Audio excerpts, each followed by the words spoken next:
ടിപ്പു സുൽത്താൻ ജനനം 1751 ഡിസംബർ 1, ദേവനഹള്ളി ഇപ്പോൾ Bengaluru, India 1799 May 4, Srirangapatna ഇപ്പോൾ ശ്രീരംഗപട്ടണം, മൈസൂർ രാജ്യത്തിന്റെ സുൽത്താൻ രാജാവ് ആയിരുന്നു. 1782 ഡിസംബർ മുതൽ 1799 ൽ മരണം വരെ അദ്ദേഹം ഭരിച്ചു. 18-ാം നൂറ്റാണ്ടിന്റെ അവസാനത്തിൽ ബ്രിട്ടനും സഖ്യകക്ഷികൾക്കുമെതിരെ പോരാടിയ 4 ആംഗ്ലോ മൈസൂർ യുദ്ധങ്ങൾക്ക് അദ്ദേഹം പ്രശസ്തനാണ്. ടിപ്പുവിന്റെ ജനനത്തീയതി മുമ്പ് 1750 നവംബർ 20 ആണെന്ന് മനസ്സിലാക്കിയിരുന്നു. എന്നാൽ 2021 ൽ പുതിയ തെളിവുകൾ സൂചിപ്പിക്കുന്നത് അത് യഥാർത്ഥത്തിൽ 1751 ഡിസംബർ 1 ആണെന്നാണ്. മക്ക ഭരിച്ചിരുന്ന ഖുറൈശി ഗോത്രത്തിൽ നിന്നുള്ളയാളാണ് ടിപ്പു.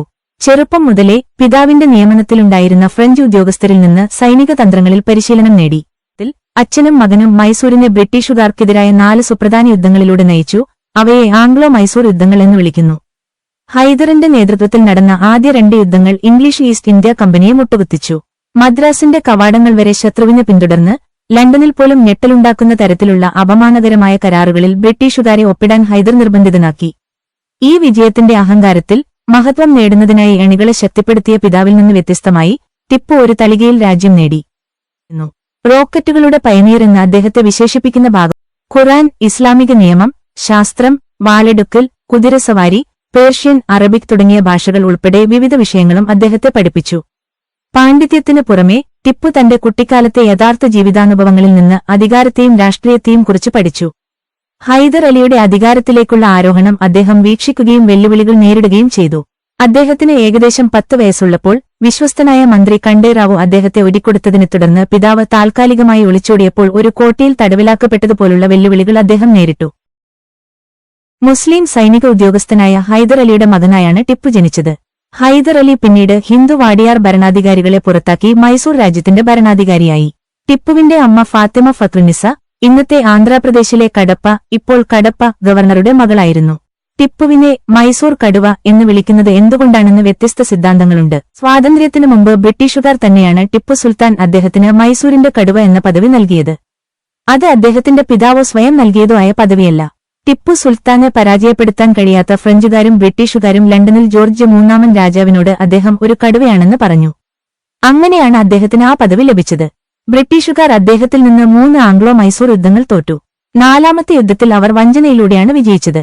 യുദ്ധത്തിൽ പ്രത്യേകിച്ച് ബ്രിട്ടീഷുകാർക്കെതിരെ അസാധാരണമായ യുദ്ധതന്ത്രങ്ങളും ക്രൂരതയും അദ്ദേഹം പ്രകടിപ്പിച്ചു. ആദ്യകാല ജീവിതം. മുസ്ലിം സൈനിക ഉദ്യോഗസ്ഥനായ ഹൈദർ അലിയുടെ മകനായി ടിപ്പു ജനിച്ചു. മൈസൂർ യുദ്ധങ്ങൾ. ബ്രിട്ടീഷുകാരും മൈസൂർ ഭരണാധികാരികളും തമ്മിൽ ഇന്ത്യയിൽ നടന്ന 4 സൈനിക ഏറ്റുമുട്ടലുകൾ 1767 മുതൽ 69 വരെ, 1780 മുതൽ 84 വരെ, 1790 മുതൽ 92 വരെ, 1799. ഏകദേശം 1761 ൽ ഇതിനകം തന്നെ സൈന്യാധിപനായിരുന്ന ഒരു മുസ്ലിം സാഹസികനായ ഹൈദർ അലി മൈസൂർ സംസ്ഥാനത്തിന്റെ ഭരണാധികാരിയായി സ്വയം പ്രഖ്യാപിക്കുകയും തന്റെ ആധിപത്യം വികസിപ്പിക്കാൻ തുടങ്ങുകയും ചെയ്തു.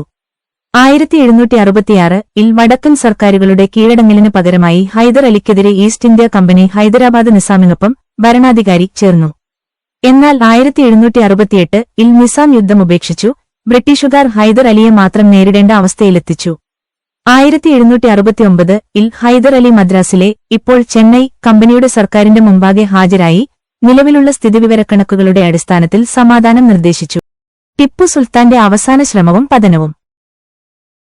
ശ്രീരംഗപട്ടണം, കർണാടക. ടിപ്പു സുൽത്താൻ മ്യൂസിയം, ഡാരിയ ദൌലത്ത് കൊട്ടാരം, ശ്രീരംഗപട്ടണത്തിലെ കൊടുങ്കാറ്റ്.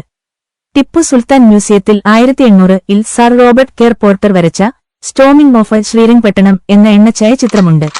1799 മെയ് 4 ശ്രീരംഗപട്ടണത്തിന്റെ അവസാന പതനത്തെ ചിത്രീകരിക്കുന്ന ഈ ചരിത്രചിത്രം ബ്രിട്ടീഷ് സൈന്യത്തിനെതിരെ ടിപ്പുവിന്റെ ആളുകൾ ശക്തമായ ചെറുത്തുനിൽപ്പ് നടത്തുന്നതായി ചിത്രീകരിക്കുന്നു. കൂടാതെ നിരവധി ബ്രിട്ടീഷ് ഉദ്യോഗസ്ഥരെ ചിത്രത്തിൽ വ്യക്തമായി കാണാം. കോട്ടയുടെ ചുവരുകൾക്ക് പിന്നിലെ പശ്ചാത്തലത്തിൽ കൊട്ടാരത്തിന്റെ ഭാഗങ്ങളും പള്ളിയുടെ മിനാരങ്ങളും കാണാം. ഇപ്പോൾ തകർന്നുകിടക്കുന്ന ടിപ്പുവിന്റെ കോട്ട അതിനടുത്താണ്. ബ്രിട്ടീഷുകാരുമായി പൊരുതി ടിപ്പു മരിച്ചത് ഈ കോട്ടയിലാണ്. 1799 മെയ് 4 അദ്ദേഹം മരിച്ചിട്ട് 2 നൂറ്റാണ്ടിലേറെയായിട്ടും ടിപ്പു സുൽത്താന്റെ വിവാദപരമായ പൈതൃകം ഇന്ത്യയെയും അതിന്റെ സമകാലിക രാഷ്ട്രീയത്തെയും ആശയക്കുഴപ്പത്തിലാക്കുന്നു.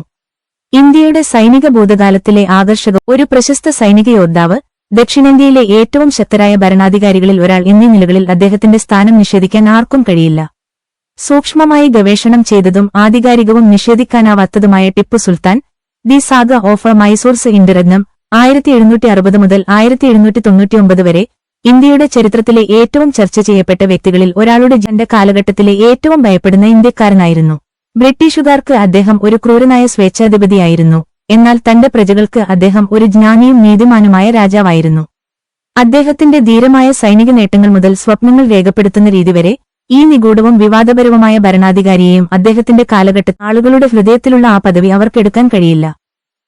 ചരിത്രം എപ്പോഴും ടിപ്പു സുൽത്താന് മൈസൂരിന്റെ കടുവ എന്നാണ് ഓർമ്മിക്കുന്നത്.